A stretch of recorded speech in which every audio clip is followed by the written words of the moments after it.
우리나라의 40, 50대 중장년층 47%가 이곳에 문제가 있습니다. 그대로 방치할 경우 청력이나 후각 상실, 뇌수막염부터 뇌종양까지 위험이 증가할 수 있는데요. 환절기 만성질환에 쉽게 노출되는 질병은 바로 비염입니다. 우리 몸에서 환절기 기온 변화에 특히 예민한 코, 귀, 목, 큰 기온차로 인해서 면역력이 급격히 떨어지게 되는 환절기 때마다 유행하는 호흡기 질환인데요. 제때 치료하지 않으면 만성질환으로 이어질 수 있습니다. 보통 환절기가 되면 건조해져서 호흡기 질환이 잦아 수분만 필요하다고 생각하는데 환절기 호흡기 질환이 전신 건강에 큰 영향을 미칩니다. 이번 시간에는 비염의 원인과 해결 방법에 대해 알려드리겠습니다. 숨을 쉬면 코나 입으로 공기를 마시게 됩니다. 들어간 공기가 폐로 들어가게 되는데 코는 공기의 상태를 전체적으로 관리하고 신체를 방어하는 역할을 합니다. 바깥 공기가 비강을 통과할 때 비강을 덮은 점막에 나 있는 짧고 가늘고 미세한 털인 비강선모가 흡입한 공기의 불순물을 제거하고 찬 공기는 따뜻하게 데워 온도와 습도를 조절해 주는데 평소 우리가 코로 숨을 한 번 들이쉴 때마다 온도나 습도가 10%씩 올라갑니다. 예를 들어 바깥 공기가 아무리 차갑거나 뜨거워도 코 뒤쪽에서는 바깥 공기와 상관없이 코로 들어온 공기는 체온과 비슷하게 유지되는 거죠. 코로 들어온 습도도 약 90%를 유지할 수 있어 코는 굉장한 기관입니다. 코 속 점막의 끈끈한 점액은 코로 들어온 공기에 먼지와 세균 등의 불순물을 걸러주는 역할을 합니다. 코는 차고 건조한 기후와 큰 일교차가 있게 되면 찬 공기와 먼지가 코 속 점막을 직접적으로 자극을 해서 비정상적인 반응을 유발합니다. 그래서 비염 환자가 환절기에 많이 늘어나는데요.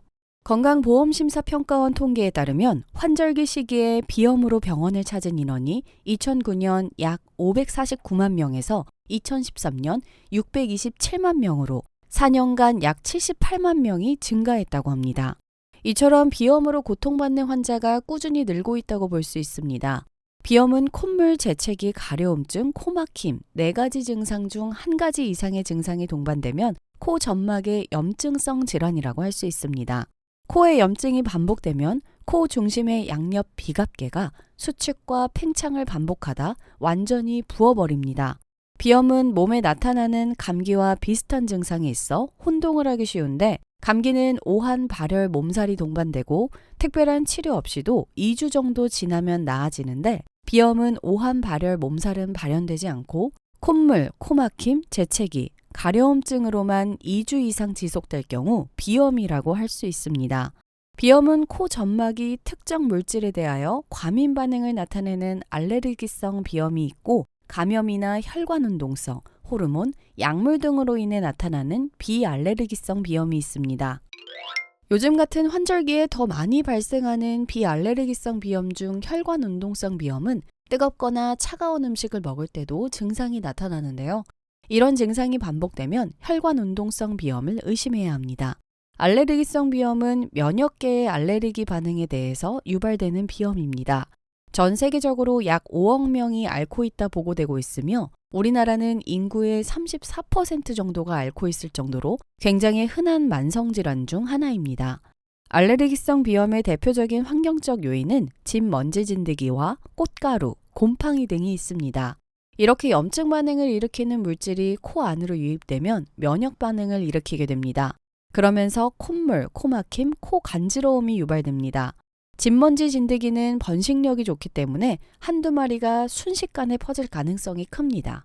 집안의 카펫, 매트리스, 이불 등 진먼지 진드기 사체부터 배설물, 살아있는 진드기까지 비염을 달고 산다면 진먼지 진드기가 비염 유발에 큰 역할을 하고 있을 겁니다.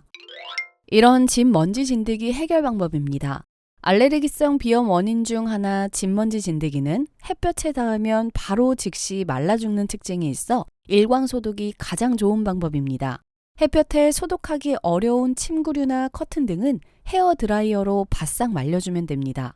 말리는 것에서 끝나는 게 아닌 진드기 사체 처리도 중요한데요. 주기적으로 침구류를 막대기로 털어내는 것도 중요합니다. 먼지도 걸러주고 습도와 온도를 조절하는 코가 비염 때문에 붓고 입으로 호흡하게 된다면 먼지와 차고 건조한 공기가 폐까지 그대로 유입이 됩니다. 그렇게 되면 폐 건강까지도 악화되는 거죠. 그리고 이 포흡은 편도선을 붓게 만들어 입안 편도에 염증이 반복해서 발생해 편도염이 생깁니다. 비염으로 인한 이 포흡은 이런 악순환을 만들어냅니다. 비염 예방 방법입니다. 코 건강에 안 좋은 것은 차고 건조한 것이고 좋은 것은 따뜻하고 습한 것입니다. 일교차가 심할 때는 찬 공기가 바로 들어오지 않게 마스크나 스카프를 착용하여 온도차를 줄여 얼굴 주변 온도가 내려가지 않게 해주는 게 좋습니다. 그리고 물을 충분히 섭취해 촉촉하고 습한 환경을 조성해야 합니다. 환절기 만성질환을 이기고 떨어진 면역력을 높이기 위해선 항산화 물질인 비타민 C와 E가 필요한데요. 비타민 C는 수용성 비타민으로 혈액을 통해 온몸을 다니면서 활성산소를 제거하는 역할을 하며 비타민 E는 지용성으로 기름에 녹는 성격입니다. 우리 몸속의 세포막은 지방으로 형성된 기름막인데 활성산소로 인해 기름막이 산화되지 않도록 비타민 E가 세포막이 손상되는 것을 막아줍니다. 비타민 C와 E를 함께 먹는 것이 중요한 이유는 비타민 E의 재활용을 돕는 게 바로 비타민 C이기 때문입니다. 활성산소가 공격하는 세포막을 비타민 E가 보호하는데 활성산소를 제거하면서 활성산소와 같이 비타민 E도 산화하게 됩니다. 산화된 비타민 E는 혈액을 타고 다니던 비타민 C가 비타민 E를 다시 활성화시킵니다. 이처럼 비타민 C, E는 매우 중요한 성분인데 이 성분을 채우기 위해선 평소 음식이 중요합니다. 우선 비타민 C는 우리 몸에서 스스로 생성해내거나 저장하는 것이 불가합니다. 그래서 비타민 C가 많이 함유된 음식, 과일과 채소를 직접 섭취해야 하는데요. 비타민 C가 많은 음식 중에는 오렌지가 있습니다. 감귤류의 과일들이 비타민 C를 많이 함유하고 있습니다. 중간 사이즈의 오렌지 한 개에는 약 70mg 정도의 비타민 C가 들어있는데요. 이는 하루 권장 섭취량의 무려 78%에 해당하는 양입니다. 따라서 비타민 C 섭취에는 오렌지를 비롯한 감귤류의 과일을 섭취하는 것이 효과적입니다. 그리고 키위가 있는데요.